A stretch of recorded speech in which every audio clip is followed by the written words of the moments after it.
Assalamualaikum warahmatullahi wabarakatuh. Perkenalkan, nama saya Salma Yulianti Ayunda dengan nomor pokok mahasiswa 20502028. Saya berasal dari Universitas Pasundan Bandung, Prodi Pendidikan Ekonomi. Di sini, saya akan mempresentasikan materi mengenai teori-teori pembangunan. Teori klasik.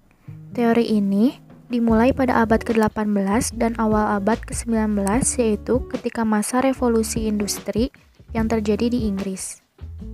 Pada saat itu, awalnya sistem ekonomi secara nasional tidak terlalu diperhatikan, tetapi saat terjadi revolusi dan PHK besar-besaran, pandangan-pandangan mengenai ekonomi, terutama ekonomi pembangunan, mulai bermunculan. Secara umum, ahli ekonomi klasik meyakini kunci keberhasilan ekonomi, yaitu 1. Sistem pasar persaingan sempurna, yang merupakan sistem pasar yang dimana pemerintah tidak melakukan campur tangan terhadap sistem perekonomian sebuah negara. Yang kedua, pemupukan modal atau investasi yang didasari dari keuntungan yang tinggi. Berikut merupakan beberapa ekonomi klasik yang menyebutkan teori-teori pembangunan. Yang pertama ada teori pembangunan Adam Smith. Pada teori ini, Adam Smith meyakini berlakunya hukum alam dalam persoalan ekonomi. Lalu pembagian kerja merupakan titik mula dari teori pertumbuhan ekonomi Adam Smith yang akan meningkatkan daya produktivitas. Proses pemupukan modal merupakan salah satu faktor penting dalam pembangunan ekonomi. Adam Smith menekankan pemupukan modal harus dilakukan terlebih dahulu daripada pembagian kerjanya.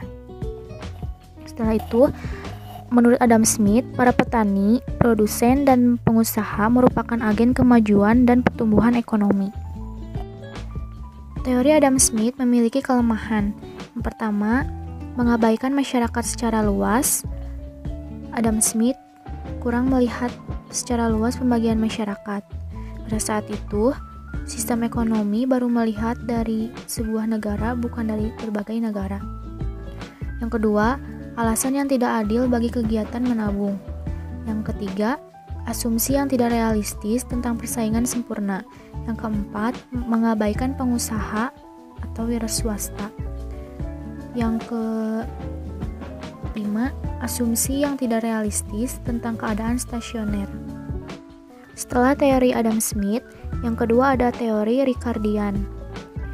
Menurut David Ricardo, di dalam masyarakat ekonomi ada 3 golongan masyarakat, yaitu golongan kapital, golongan buruh, dan golongan tuan tanah.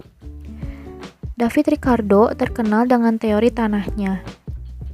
Dalam buku yang berjudul The Principle of Political Economy and Taxation, David Ricardo ikut mengembangkan teori pertumbuhan ekonomi klasik.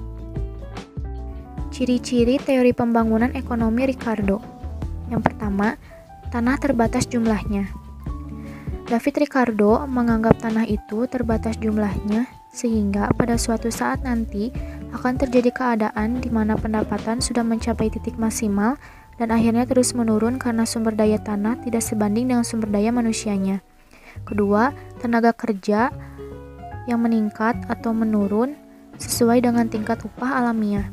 Yang ketiga, akumulasi kapital terjadi apabila tingkat keuntungan yang diperoleh pemilik kapital berada di atas tingkat keuntungan minimal. Yang keempat, dari waktu ke waktu terjadi kemajuan teknologi. Yang kelima, sektor pertanian dominan. Yang keenam, berlaku bagi tanah law of diminishing return. Yang ketiga, ada teori pembangunan Malthus. Malthus tidak menganggap proses pembangunan ekonomi terjadi dengan sendirinya. Malthus juga lebih menitikkan perhatian kepada perkembangan kesejahteraan suatu negara, yaitu pembangunan ekonomi yang dapat dicapai dengan meningkatkan kesejahteraan suatu negara.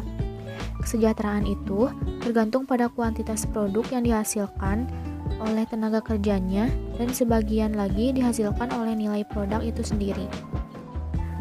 Ada beberapa hal yang diperhatikan oleh Malthus dalam meningkatkan pembangunan ekonomi suatu negara. Pertama, pertumbuhan yang berimbang. Kedua, menaikkan permintaan yang efektif dengan cara pendistribusian kesejahteraan dan pemilikan tanah secara adil. Lalu, permintaan efektif dapat ditingkatkan melalui perluasan perdagangan internal dan eksternal. Dan yang terakhir, mempertahankan konsumen tidak produktif untuk meningkatkan permintaan efektif. Yang keempat, ada teori Karl Marx. Menurut Karl Marx, masyarakat menempuh tahapan-tahapan yang berbeda dalam sejarah, dan yang menentukan tahapan-tahapan tersebut adalah perubahan dalam sarana produksi dan hubungan-hubungan produksi. Menurutnya, ada 5 tahap dalam pertumbuhan ekonomi sebuah negara, yaitu yang pertama ada masyarakat komunal primitif, kedua masyarakat perbudakan, ketiga masyarakat feodal, keempat masyarakat kapitalis, dan yang kelima masyarakat sosialis. Marx meramalkan bahwa sistem kapitalis yang sebelumnya berjalan akan runtuh dan digantikan dengan sistem sosialis. Sistem kapitalis memiliki kekurangan, yaitu terjadinya akumulasi yang menyebabkan perbedaan antara yang kaya semakin kaya dan yang miskin semakin miskin. Hal tersebut akan menurunkan kredibilitas dari ekonomi kapitalis dan mengakibatkan kesengsaraan. Yang kelima ada teori Schumpeter. Joseph Schumpeter hidup di zaman modern pada tahun 1883 sampai dengan 1950. Teorinya diungkapkan dalam suatu kerangka analisis sosial yang luas seperti halnya ekonomi klasik. Schumpeter mengasumsikan adanya perekonomian persaingan sempurna yang berada dalam keseimbangan yang mantap dan cocok diterapkan di sebuah negara. Unsur pertama pembangunan terletak pada adanya kombinasi baru dalam kegiatan pembangunan berupa inovasi yang pelakunya adalah wira swasta atau inovator atau entrepreneur. Inovasi menurut Schumpeter. Yang pertama, diperkenalkannya teknologi baru. Kedua, inovasi menimbulkan keuntungan lebih yang merupakan sumber dana penting bagi akumulasi kapital. Ketiga, inovasi pada tahap-tahap selanjutnya akan menimbulkan proses imitasi, yaitu adanya pengusaha-pengusaha lain yang meniru teknologi tersebut atau adanya teknologi baru. Setelah mengetahui teori-teori klasik, berikut merupakan teori neoklasik. Yang pertama ada teori Keynes. Pada teori ini, semakin besar pendapatan nasional, semakin besar juga volume pekerja yang dihasilkan.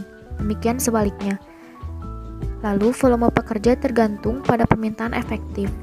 Permintaan efektif menentukan tingkat keseimbangan pekerjaan dan pendapatan. Permintaan efektif ditentukan pada titik saat harga permintaan agregat sama dengan harga penawaran agregat. Permintaan efektif terdiri dari permintaan konsumsi dan investasi. Dan teori ini hanya berlaku pada ekonomi. Syarat pokok dalam kemajuan ekonomi. Yang pertama ada kemampuan mengendalikan penduduk. Kedua, kebulatan tekad menghindari perang dan perselisihan sipil. Ketiga, kemauan untuk mempercayai ilmu pengetahuan dan mempedomani hal-hal yang sesuai dengan ilmu pengetahuan. Keempat, tingkat akumulasi yang ditentukan oleh margin antara produk dan konsumsi. Berikut merupakan asumsi yang dipakai Keynes. Pertama, ada hasrat berkonsumsi.